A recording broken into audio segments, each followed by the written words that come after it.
बिस्मिल्लाहिर्रहमानिर्रहीम अस्सलाम वालेकुम। मैं रिज़ीन हैदर मज़हर हूँ और आप मेरा ये वीलॉग देख रहे हैं। नाज़रीन, एंकर इमरान रियाज़ ख़ान के हवाले से अब अच्छी खबरें और खुशखबरियाँ मौसूल होना शुरू हो चुकी हैं। और इस वक्त एंकर इमरान रियाज़ ख़ान किस जगह पर मौजूद हैं,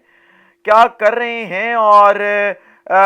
जो है वो 3 दिन पहले उन्होंने क्या पैगाम भेजा था, इस हवाले से दो मुसद्दका इतलात जो है वो मौसूल हुई हैं और हर पाकिस्तानी के लिए एक सरप्राइज़ हैं ये दोनों इतलात। ये तमाम खबरें आपके सामने रखनी है, लेकिन इन तमाम खबरों से पहले दरख्वास्त के चैनल को सब्सक्राइब करना मत भूलिएगा, बेल आइकन को भी दबा दीजिएगा ताकि मेरे आने वाली तमाम वीडियोज़ आप तक पहुँचती रहें और आपको और मेरा जो ये तस्वीर और आवाज़ की दुनिया का साथ है ये बरकरार रह सके। नाज़रीन, इमरान रियाज़ ख़ान आपको पता है कि इस मुल्क की एक अहम तरीन शख्सियत हैं और अगर मीडिया या जर्नलिज़म का नाम लिया जाए तो शायद एंकर इमरान रियाज़ ख़ान का इस मीडिया और या जर्नलिज़म के अंदर कोई दूसरा सानी नहीं है। जिस तरह से लोग उन्हें सुनना पसंद करते हैं, जिस तरह से लोग उनके बारे में ख़बरें सुनना पसंद करते हैं, मैं नहीं समझता कि कोई दूसरा अरशद शरीफ के बाद जो है वो ऐसा कोई शख्स है जो ये सब कुछ जो है वो कर सकता हो। लिहाजा एंकर इमरान रियाज़ ख़ान आपको पता है कि 10 मई की रात को अगवा हुए थे और उस वक्त अगवा हुए थे जब वो सियालकोट एयरपोर्ट से बैरून मुल्क रवाना हो रहे थे, सिर्फ अपनी जान को लाहक खदशात की वजह से। लेकिन हमने देखा कि सियालकोट पुलिस ने उन्हें अगवा किया और अगवा करने के बाद उन्हें जेल मुंतकिल किया और उसी वक्त में पंजाब पुलिस ने एक बड़ा छापा मारा और वो छापा था एंकर इमरान रियाज़ ख़ान के घर के ऊपर। और उसके बाद 3 MPO के तहत जो है वो 3 MPO जो है वो उन्हें नज़रबंद किया गया, ऑर्डर जारी किया गया DC की जानिब से, लेकिन उसके बाद वो बिल्कुल गायब हो गए और उनका कोई अता पता नहीं था कि वो कहाँ पे गए। लाहौर हाई कोर्ट में पिटीशन दायर की गई, रिट ऑफ हेबियस कार्पस जिसे आप कहते हैं, तो हेबियस कार्पस का कोई नतीजा नहीं निकल रहा था, जिसके अंदर जो जुमे के रोज़ समाअत हुई थी तो एंकर इमरान रियाज़ ख़ान के वालिद साहब ने बड़ी, आप कह सकते हैं कि एक दर्दमंदाना गुफ्तगू की थी, जिसके ऊपर जो है वो चीफ जस्टिस साहब जो थे वो भी आप कह सकते हैं कि उन्हें कि जज्बाती हो गए और उन्होंने फिर ऑर्डर जारी किया था कि अगर सोमवार तक एंकर इमरान रियाज़ ख़ान को जो है वो पेश ना किया गया तो फिर वो सब कुछ होगा जिसका आपने कभी सोचा भी नहीं होगा। लिहाजा अब सोमवार कल है और सोमवार से पहले ही अच्छी खबरें आना जो है वो शुरू हो चुकी हैं। दो मुसद्दका तरीन ज़राए जो हैं वो उन्होंने इतलात पहुंचाई हैं जो आपके सामने मैं रखना चाहता हूं। पहले हैं अज़हर सिद्दीक साहब और दूसरे हैं मियाँ अली इशफाक। आपको पता है कि ये दोनों शख्सियात इनकर इमरान रियाज़ ख़ान के कितने करीब हैं। अब अज़हर सिद्दीक साहब, क्योंकि मियाँ अली इशफाक साहब जो वो बरतानिया में थे, लंदन में थे हमारे भाई, तो वो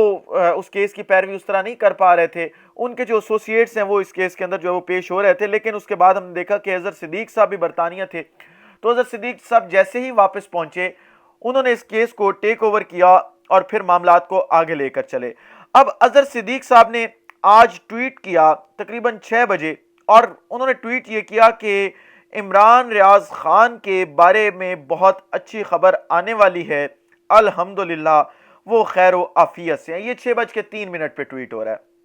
जिसके बाद हमें ये हौसला हुआ कि अगर इमरान रियाज़ ख़ान के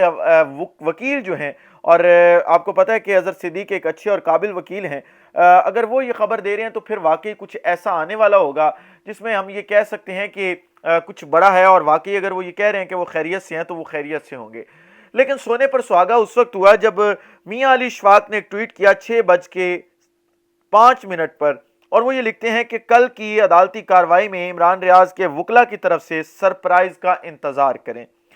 कल का दिन केस में बहुत कुछ सामने लाने वाला है, वरना मंगल तक कार्रवाई गई तो सरप्राइज मंगल को मैं खुद दूंगा। पुलिस और जेल पुलिस की जालसाजियों का मंतकी इंजाम इंतहाई करीब है, सबूत तैयार हैं। और मियाँ अली इशफाक साहब बरतानिया में मौजूद हैं। मंगल को उन्होंने वापस पाकिस्तान, यानी कल उन्होंने वापस पाकिस्तान पहुंच जाना है और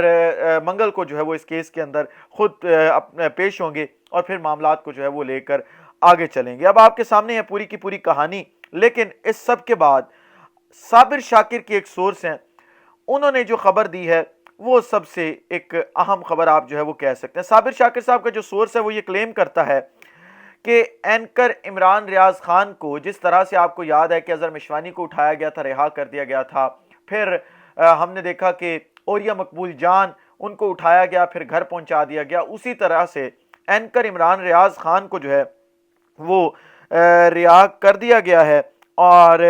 ان کو آج رات جو ہے وہ گھر پہنچا دیا جائے گا۔ لیکن فی الحال جب ہم یہ ویڈیو ریکارڈ کریں پاکستان میں تقریباً 1 بج رہا ہے رات کا، اب تک میں انتظار کر رہا تھا اس کا کہ کب انہیں پہنچایا جائے گا، لیکن ابھی تک جو ہے وہ کوئی بھی معاملات جو ہے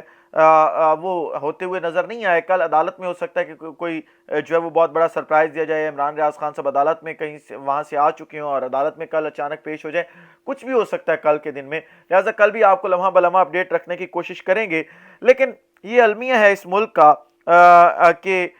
اس ملک کے اندر جو ہے وہ ہم دیکھتے ہیں کہ معاملات اس طرح سے ہی چلائے جاتے ہیں،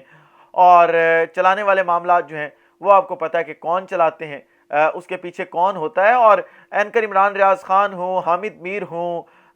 سلیم صافی ہوں، طلعت حسین ہو، کوئی بھی ہو، میرا اس سے بالکل برعکس نظریہ ہے کہ کس کا کیا نیریٹو ہے۔ میں یہ سمجھتا ہوں کہ کسی بھی آواز اٹھانے والے شخص کے خلاف کسی بھی قسم کی کارروائی جو ہے وہ نہیں ہونی چاہیے، اور کسی بھی قسم کا جو ہے وہ کوئی معاملہ اس طرح کا جو ہے وہ نہیں چلنا چاہیے۔ اس کی اصل وجہ یہ ہے کہ جب آپ صحافیوں کو اٹھاتے ہیں، جب آپ ان کی آوازیں بند کرواتے ہیں، تو جو آئین کا ایک بنیادی حق ہے ہمارے پاس، فریڈم آف سپیچ کا، آپ اس کو دبانے کی کوشش کرتے ہیں، اور دنیا کا کوئی بھی قانون ایسا نہیں ہے جو فریڈم آف سپیچ کو دبائے، جو اس حق کو یا انسانی بنیادی حقوق کو جو ہے وہ دبانے کی کوشش کرے۔ لہٰذا آوازیں دبانے سے معاملات بڑھتے نہیں ہیں۔ آپ نے انکر عمران ریاض خان کو اگر اٹھا لیا تو دیکھ لیں اب وہ کتنی بڑی اس کا قد بنا ہے، آپ نے ایف آئی آرز کروائیں، سب کچھ کیا، اس کا قد مزید بڑا ہوتا گیا، اور آپ دیکھیں گے کہ آپ جتنا اس کو اور تنگ کریں گے وہ عوام میں اتنا مقبول ہوتا جائے گا، عوام اس کے اوپر اتنا ٹرسٹ کرتی جائے گی۔ لہٰذا عوام کی خدا را نبض پڑھیں، آپ دیکھیں کہ عوام آپ سے کیا چاہتی ہے، عوام کس طرف جانا چاہتی ہے، کیا پڑھنا چاہتی ہے، کیا سننا چاہتی ہے، کیا ہوتا دیکھنا چاہتی ہے، اور پھر اس کے حساب سے کام کریں۔ اگر اس طرح سے آپ چلیں گے تو میں آپ کو ایک چیز کی گارنٹی یہاں پہ ضرور دیتا ہوں کہ معاملات آپ کے حق میں بہتر ہونا شروع ہو جائیں گے، اور پھر آپ سوچ نہیں سکتے کہ جو خلیج پیدا ہو چکا ہے اس وقت ہمارے درمیان، وہ خلیج بہت جلدی جو ہے وہ بھر جائے گا، پھر معاملات جو ہے وہ ٹھیک ہونا شروع ہو جائیں گے۔ اور جو جیل کے حکام ہیں، اس کیس کے اندر ایک چیز تو اب صاف دکھائی دے رہی ہے کہ جیل کے حکام کا جو اینڈ ہونے والا ہے وہ بہت بھیانک ہے، اور مجھے تو ایسا لگ رہا ہے کہ شاید ان سب کو سزا بھی سنائی جائے، جس کے اندر جو ہے وہ جرمانے ہو سکتے ہیں، عمر قید ہو سکتی ہے، اور نوکریوں سے تو ان تمام کے تمام لوگوں کو ہاتھ دھونا پڑے گا، کیونکہ ایسا ہوتا نہیں ہے عموماً کہ آپ ایک شخص کو گرفتار کریں ہیں، پھر اپنی کسٹڈی سے اسے اغوا کروا رہے ہیں، کون لے گیا آپ کو نہیں پتا، ہمیں بتائیں خدا را کون ہے۔ یہ صرف اگر یہ ایک ادارہ جو یہ میں سمجھتا ہوں کہ پنجاب پولیس یہ سیدھی ہو جائے تو معاملات سارے کے سارے سیدھے ہو جائیں گے، لیکن یہی سیدھے ہونے کے نام اس وقت جو ہے وہ نہیں لے رہے، کیونکہ سربراہ اس طرح کے اوپر بٹھا دیے گئے۔ اس ولاگ سے اجازت دیجیے، اس حوالے سے جو بھی مزید خبر آتی ہے اس کے ساتھ آپ کو آگاہ کروں گا۔ اگلے ولاگ میں دوبارہ ملاقات ہوتی ہے، اپنا خیال رکھیں، اپنے کے لوگوں کا خیال رکھیں، وطن عزیز پاکستان کا خیال رکھیے۔ اس وطن عزیز پاکستان کا اور آپ تمام لوگوں کا اللہ حامی و ناصر ہو۔ پاکستان زندہ باد۔